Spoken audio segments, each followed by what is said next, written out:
Alright guys, this is a long play review for Last Ninja 2 on the Amstrad CPC. Well, in fact we'll be doing the Last Ninja 2 remix version, which supposedly has improved graphics, new music and an intro sequence. But the original Last Ninja 2 was released in 1988, with the remix version following in 1990.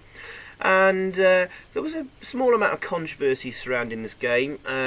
Firstly, mostly from the high price on its release of $12.99 on cassette, but they justified it with having a giant big box with lots of extras goodies in the bag, like a rubber throwing star, there was a ninja mask, a full colour booklet, 3D maps, and a few other bits and bobs, which I don't really think justified the extra costs at the time for the game.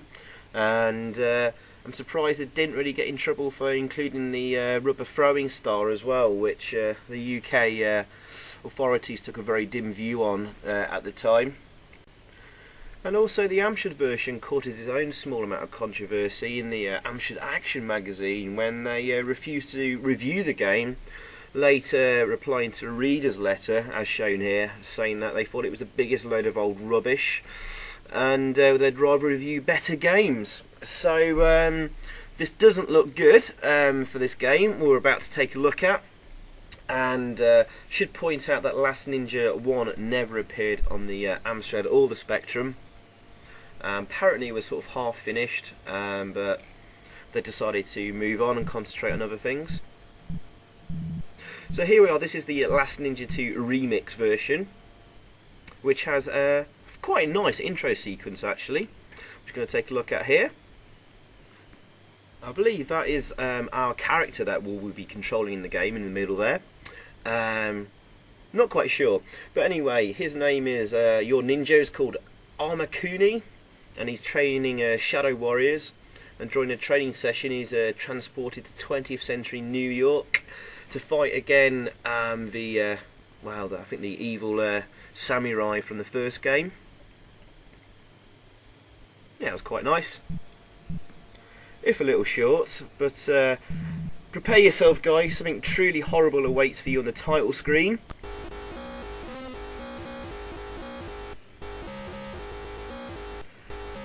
And just have a listen to that music. What the hell? This is identical to the Spectrum buzzer sound. What the hell is it doing on an Amstrad game? I mean, okay, obviously, right guys, you'll see shortly. Anyway, this is a Spectrum port, and it's absolutely identical to the Spectrum version. As is the music.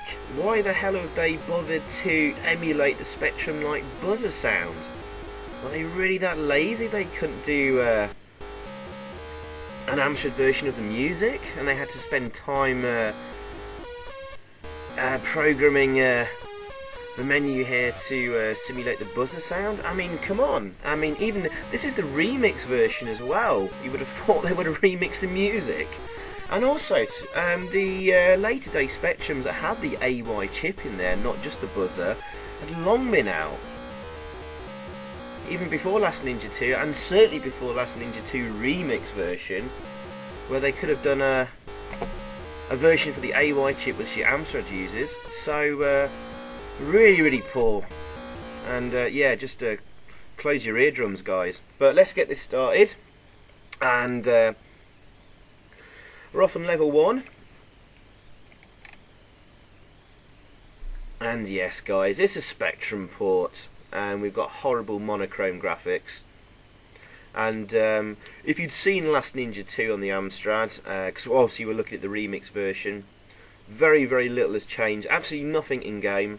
All that's slightly changed is the kind of the outer sort of status bar. The graphics have slightly changed on there. I think previously there was sort of a cityscape and a picture of like the Statue of Liberty. That's disappeared, and just got some extra decoration. Well, if you saw there guys, I better start describing what we're doing in the game. Picking up a key there, but we had to punch a box on the wall to open up the floor so we could get down to here. And here we go, fighting one of the bad guys in the game. Yes, kicky kicky, punchy punchy, and it just takes forever. And the combat's really boring. We'll find some weapons later, don't worry. And you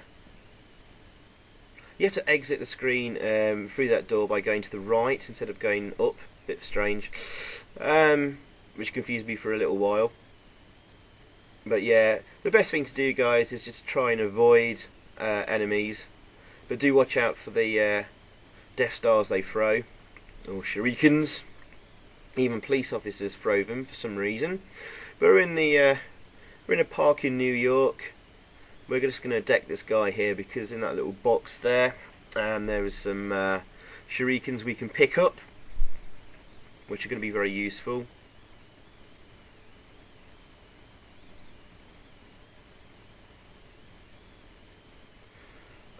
I thought they would carry over to like the next levels, but apparently they don't on the Amstrad version. So maybe a bit of a waste of time, but would it be useful on this level? And also there's hot dog pickups, which you can eat to replenish your health. I've picked them all up on this level and thought I'd save them for a later level where things get tough. But they don't carry over, so it's a waste of time, really. Your energy is depicted by the in the bottom left corner there, just above the power lettering. It's the green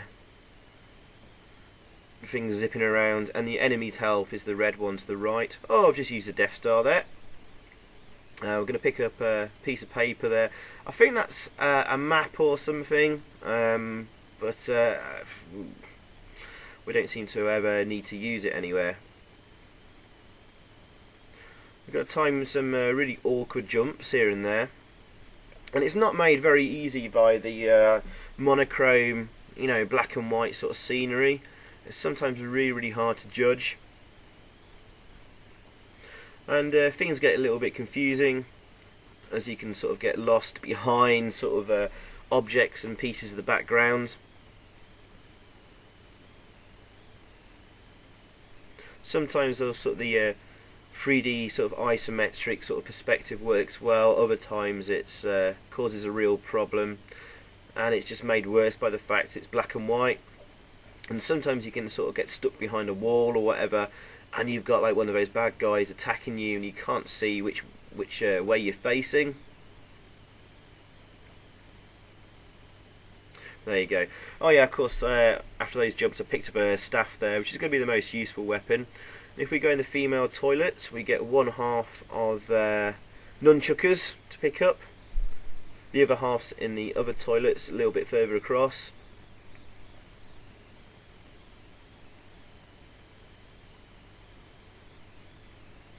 Certainly the control scheme and movements take quite a lot of getting used to.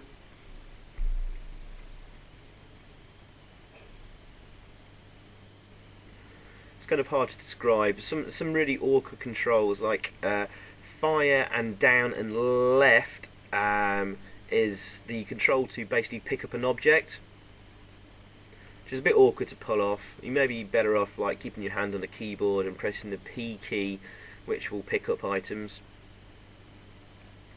Fire and left will do a big sort of swipe with your stick or nunchuckers, which takes a huge amount of health off the enemy. Otherwise you're better off just doing fire and up, which pokes them in the head with the stick, like so.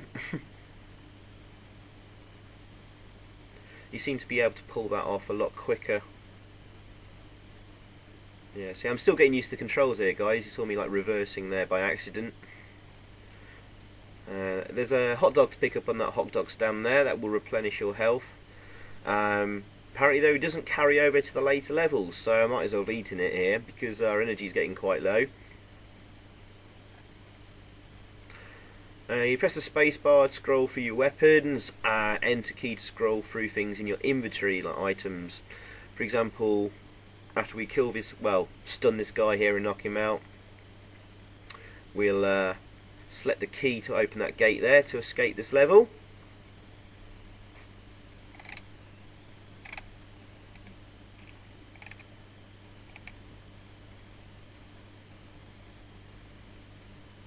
I've got a big swipe of him in there. That's taking him quite a bit of chunk of his energy off, but mine's getting quite low here.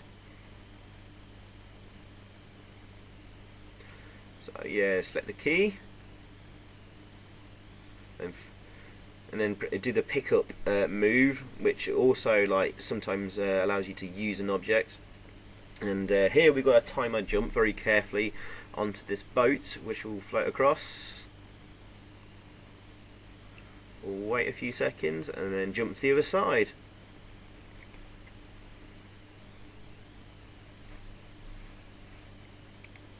Oh yeah, mind the bees there. That is a swarm of bees chasing you. And then we jump across this island, and then using the big staff and stick we picked up, poke the boat, and it will start floating off. And then we can use that to jump onto to escape this level.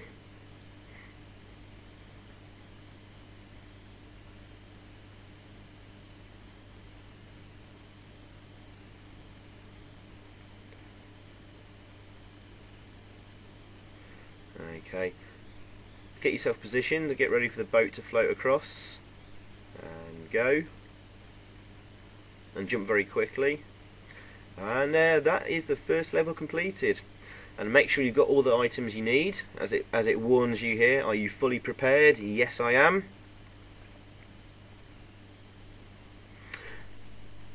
And on to the city level, or the street as it's called here. We'll get some new music. I let it have one quick rendition, run through of the main theme. This is pretty horrible. Written by Mev Dink. Wasn't familiar with this programmer. He's done quite a lot of games, most of them really crap. Apart from Enduro Racer and Super Hang-On, they were both similar and both quite good. But he was responsible for Big Trouble in Little China. Awful movie license that was. Hammer Fist, another black and white game, completely silent as well. He also did Nightmare, which wasn't too bad. Oh, here, wait for the traffic lights to stop flashing. Otherwise, if you walk across the road, you get run over. And nothing much else to mention of the programmer Mev Dink, apart from apparently he's Turkish. That's about all I know. And was more of a Spectrum programmer. Oh, yeah, as I mentioned a second ago, guys, absolutely silent. There is no sound effects or music in game. So I was going to do Last Ninja 2, and then I saw there was a Last Ninja remix. I was hoping there would be like additional like sound effects and like music in game.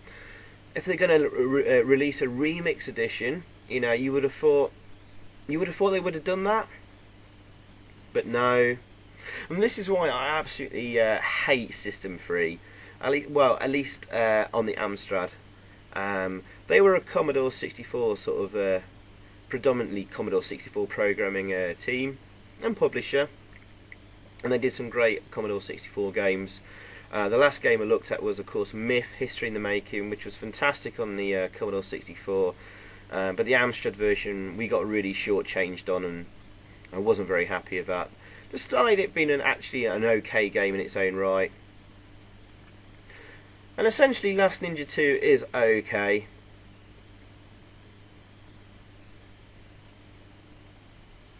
But I certainly find it more dull than the Commodore 64 version. There's a lot more enemies on the street actually. Pretty much every screen has an enemy you have to sort of avoid or fight. Oh, there's a bottle to pick up here, full of like alcohol, and this will be very important on the next level. So some items do carry over to later levels, of course, but unfortunately your hot dogs and health pickups don't.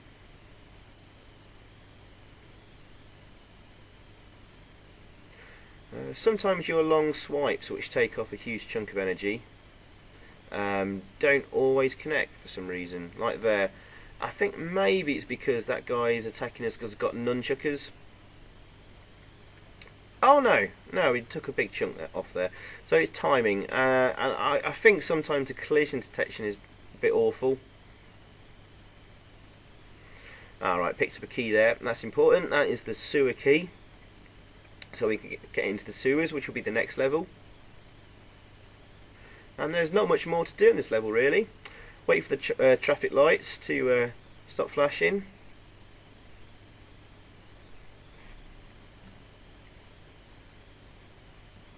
There's a good ninja, obeying the green cross code.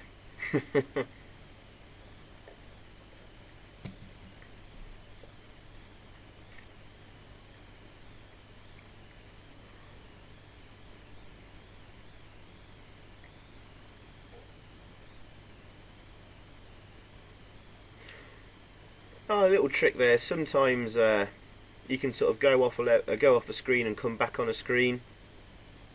It'll just give you a bit of space to attack the enemy, because he'll go back to his default position on the screen, further away from you, and you can do what I did there. That's a little tip for you. But for pretty much the rest of the game, guys, I'm probably going to be trying to avoid most of the enemies,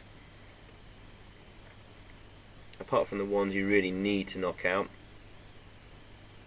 Especially on the final screen of this level here. Could have avoided this guy, but it's supposed to be a hot dog pickup on that van, but it's can't seem to pick it up on the Amstrad version for some strange reason. You'll see me trying here without any joy or success.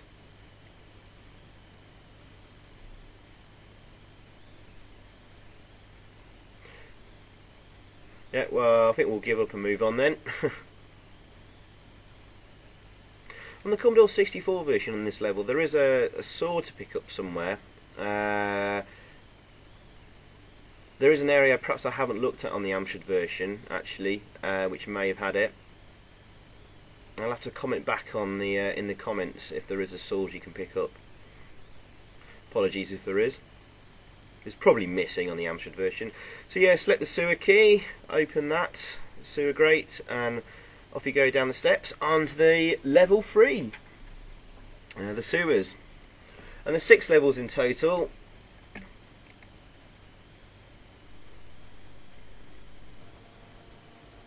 And each level we get progressively further towards the house where the well, the evil bad guy is. We're going to beat up and defeat. More horrible specky buzzer music. No offense, Spectrum owners, you know, there's no excuse for it being on the Amstrad version. God, it's absolutely terrible. Frankly appalling that they ever kept this in on the Amstrad version, but hey, there we go.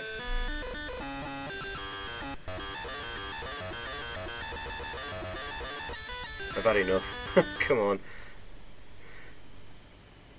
Right, sewer level. Quite an interesting level, this. Fairly easy to get lost. Sometimes there's a few different doorways that you can go through, and some of them lead to instant death, which is quite annoying. I really hate that kind of sort of gameplay mechanic. You know, instant death by choosing the wrong door without any hints of like which one you're supposed to go through. So some of this game is a bit sort of trial and error, really. And you'll be a bit frustrated, like needlessly losing a life and having to plod all the way through the game if you run out of lives. It's quite tough anyway. We're going to have to knock down this guy and not avoid him. We could probably have ran round him and quickly picked up the key and snuck out again, but oh well. That's it, just keep prodding him in the head with the stick.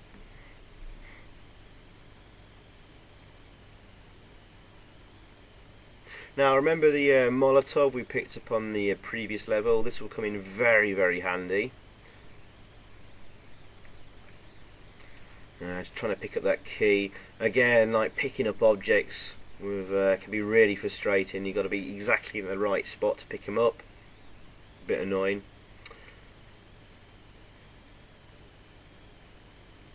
Yeah, I'll come on to the Molotov again in a second. No choice but really to fight this guy.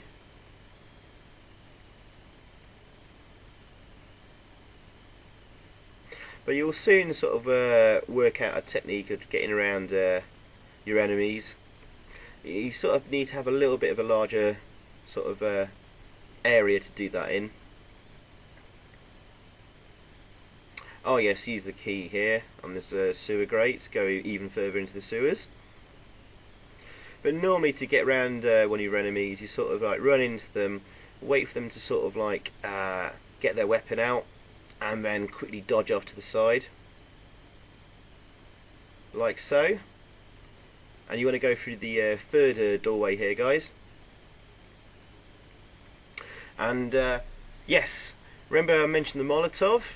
Well, on this screen here, for some reason on this candle, this is where you need to basically use the Molotov to sorry, it was the bottle of alcohol, keep calling it a Molotov. I'm going to turn it into a Molotov in a second by lighting it off that candle. So select the Molotov, go up to the candle and the flame there, use the pickup move when you're in the right place. Grrr. See how frustrating it is? There you go, it's just changed colour, which means it's lit.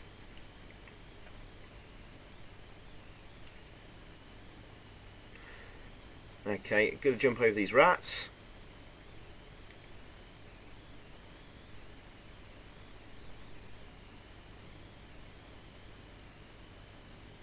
Oh, I've got the nunchuckers here. I don't think the nunchuckers take off any more health off enemies than the staff does. I'm not sure the benefit of using which one to use. I kind of just stuck with using the staff. I had a feeling that they might have had a longer range on it or something, but it's probably the same. Yeah, go for this doorway, not the other one. The other one leads to instant death. Run past this guy here, and here we go onto the final screen of this level. Now we've got a nasty crocodile blocking the way, but we can make short work of him with the Molotov. There we go. Throw him at the alligator. Throw it at the alligator. Set him on fire, and there we go. On to level 4, the basement. Are you fully prepared? Yes.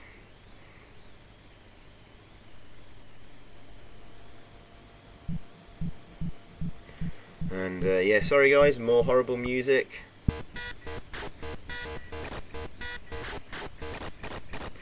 Well, at least it's different music for the start of every level.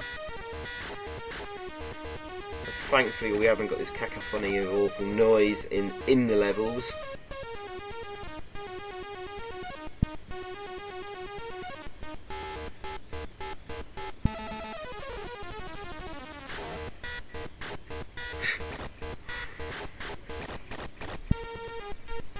Yeah, the graphics artist Gary Thornton, he did a lot of games with Mevdink,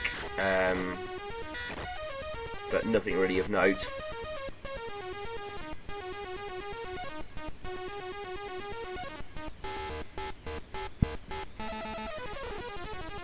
Right, that's enough of that, let's move on. Oh yes, you see there's a flashing object above my head there. I'm just going to pick that up. Thankfully on the on this on Last Ninja 2, I think on the Commodore 64 version, not just the Amstrad, that objects that you might need to pick up will flash when you first come onto a screen. So keep your eyes peeled when you first move onto into an area. There you go, pick that up, and that is a credit card. Ah, sorry, no, security card. Apologies. Which we need to use at the very end of this level to summon a lift. Carry on around the top here, and there's an item to pick up in one of these rooms, which again we'll need at the end of this level.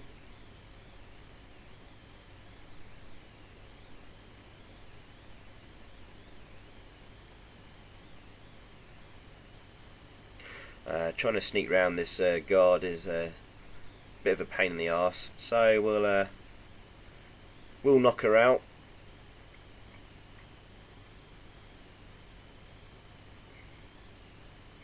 Well, I suppose, you know, I'm talking about the monochrome graphics. I suppose they are detailed. If occasionally a little bit messy.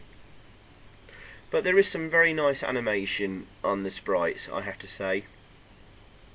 They do look good moving. And in lots of different directions.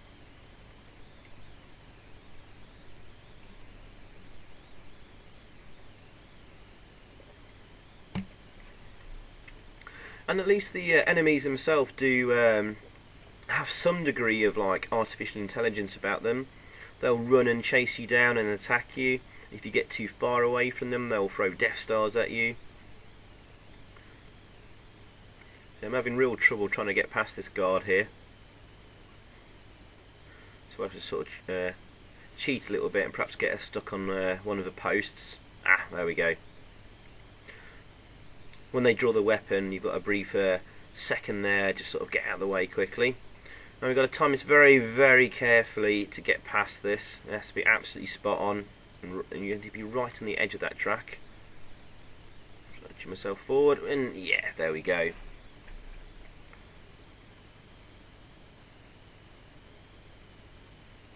Yeah, run past this guard if we can. Oops, looks like I got caught in the corner there. Somehow managed to like wriggle past her. Oh, jump over these tracks, they're electrified and will kill you instantly. And we're not far off the end of the level now.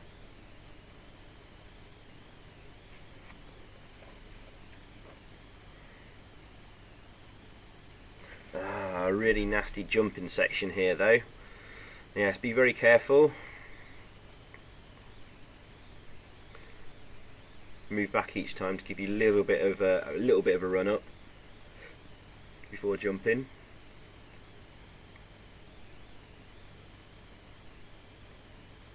Oops, very, very nearly fell off the end there. I forgot that you can actually attack this guy from the edge. You just need to sort of activate him. There he goes. And we can fight him with the staff.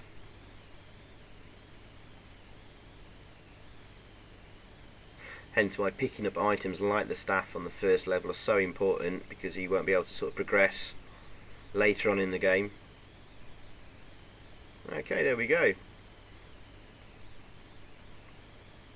Now the next jump, you'd think you need to jump to like the right there, but no, it's actually in front of you. So this is where the isometric perspective gets a bit confusing and lets you down.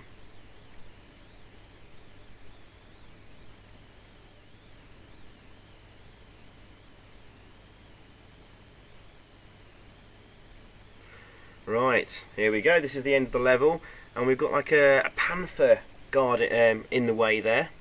Select the chicken bone, get close to him, feed him. When he's about to pounce, jump backwards. And he's just moved out the way enough for you to sneak past. There you go. On the Commodore 64 version, you have to go and find like some poison to dip the bone of chicken in before you feed him, and that will knock him out. Not on the Amstrad or Spectrum version though. But there we go. This is pretty much the end of the level.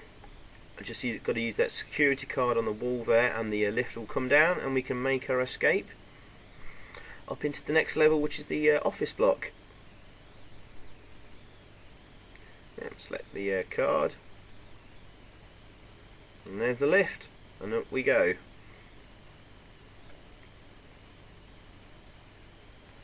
Right, so yeah, the office level.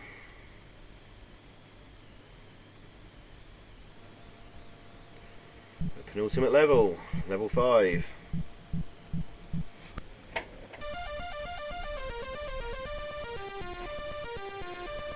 Yeah, so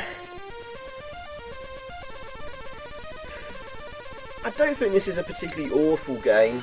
It's a very, very poor conversion when you look at the Commodore 64 original. And any Commodore 64 fans coming on to watch this video and see what the Amstrad version's like will be very, well, they won't be very impressed at all. But this is just a very, very poor conversion and an absolute direct port of the Specky version. So it's not utilising any of the unique features of the Amstrad at all in any way, shape or form. But can I say, I mentioned I like the animation of the characters. The control scheme is awkward. Oh, use that computer there and you get a code which is 1206, and make sure you remember that number. We need it at the very, very end of the game. Yeah, I mentioned that I do like the animation. I say the controls are pretty responsive though.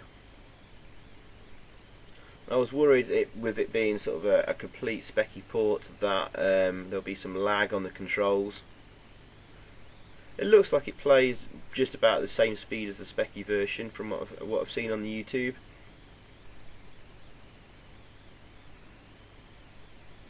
But even though it's a poor conversion, it's still a pretty decent, you know, adventure game in its own right.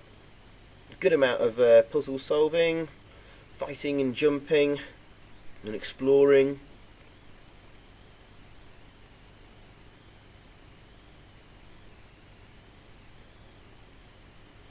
So yeah, I think this is going to get an average to okay kind of score from me. Right, let's pick up some more Death Stars there. We will need them on the final level for sure.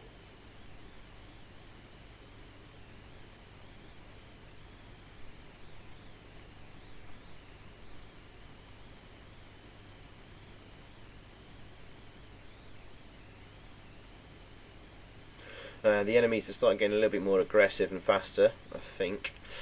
I'm not sure if you're supposed to select these documents you picked up on the first level, but just go up to the computer and use it, and the hidden door there will open. I'm not sure if you needed those papers selected or not. I read you did. It's not really clear what they are. Ooh, mind the Death Stars, they are instant death.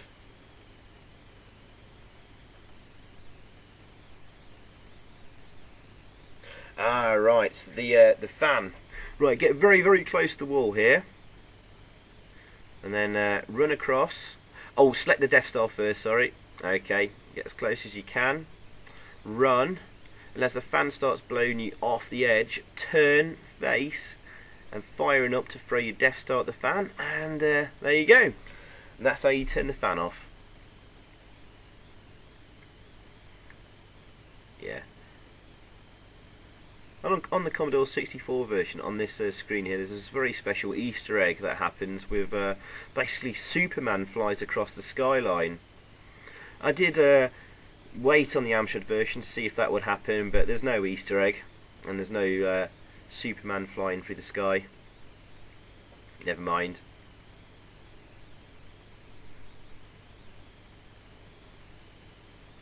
And we're very close to the end of this level. We've just got there's a helicopter waiting for us on the roof. We just need to jump onto the helicopter, and then we're on to the final level. So I guess I will let you know what I'm going to score this game. I mean, the Commodore 64 version is kind of like almost would have given the Commodore 64 version a 9 out of 10, but I actually would probably give it an 8.5 out of 10 because a lot of it is just, I find the combat really tedious, and it's just mostly just avoiding enemies. And the 3D isometric perspective on the Commodore 64 version is still pretty confusing at the times. And here we are on the Amstrad version. It's even worse with the monochrome graphics. There's a lot more enemies to avoid as well, so certainly a lot more tedious as well. I'm saying that though, it's a pretty decent adventure game. As I said, a nice mix of, like, you know, fighting, platforming, puzzling and exploring. But I find it really unforgivable, like this horrible music we've got here, and the really lazy port. However, I'm still going to give this version, I'm going to give this a 7 out of 10. Because I did actually quite enjoy actually doing this long play. Here we are on the final level. Jump now. You have to time the jump very carefully to make sure you fall onto that pillar, otherwise it's instant death. But yeah, I did enjoy this version. Nowhere near as good as the Commodore 64 version, but then again I think the flaws in this game are also present in the Commodore 64 version, really. Just a shame about the monochrome graphics, absolutely silent in game, and just being a complete Spectrum port. But yeah, you may want to give it a lower score, maybe a 6 out of 10, 6.5. I still kind of enjoy playing this, so it's a 7 out of 10 from me. And the last 4 minutes, we've going to get through this final level, so I'm just going to talk you through it. Nothing majorly special to do here, but reverse back into that window, and we'll fall into the house. Now, I shouldn't really have gone in that room first. I needed to go in a different room. Sometimes apparently it might set the alarm off, which makes things a lot tougher. You'll see if the alarm's set off by the, you'll see like a light above a doorway, and you'll see if it's flashing or not. Thankfully I haven't. Get this guard and then go and pick up this, pick up on the wall here. And basically we've torn off what is probably like a piece of rope or something, and we'll use it on that first screen, the first room we went into. Yeah, the alarm's not set off. We can go down the stairs, which is just back where we came, but you will set the alarm off then, and apparently the guards get a lot tougher. But if we go through here with the rope selected, we will descend very nicely into the kitchen area here.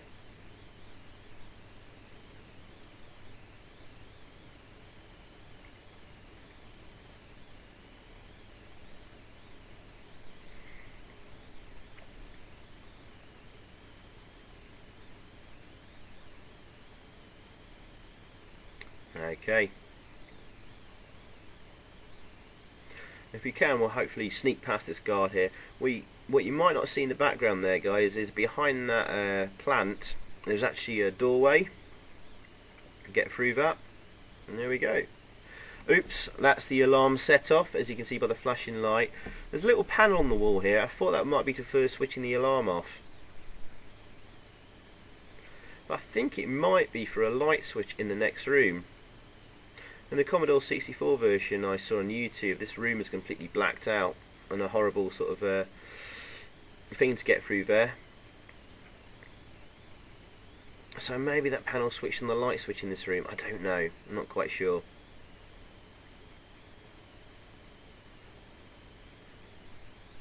Because I later viewed the Commodore 64 version on YouTube after doing this long play, so I may have missed a few tricks here and there and things to do. But of course I'll complete the game, which we're very close to doing now. Thankfully we got past that guard, because we could do saving quite a bit of energy. The boiler, very easy to get past. Open the first part of the boiler there. Open the second one, and we can get past the steam there now. Right, very close to the end. Hoping we could run past this guard.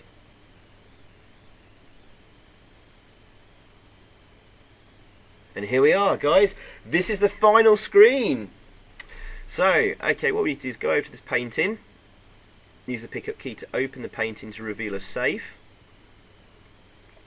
And remember the code we got from the office level? Type it in here, which is 1206. Pick up the special orb, make sure you're using it, and I'd make sure you've got a Death Star selected first, because this is the final bad guy, the evil guy we're fighting against. With the orb selected, go to each of the corners of that star and set the flames going. And if we can kill the evil ninja in the middle of that sort of like star shape with all the candles lit, that's it, that's the game won. So if we knock him out now, right in the middle, and goes the final one, light it, there we go.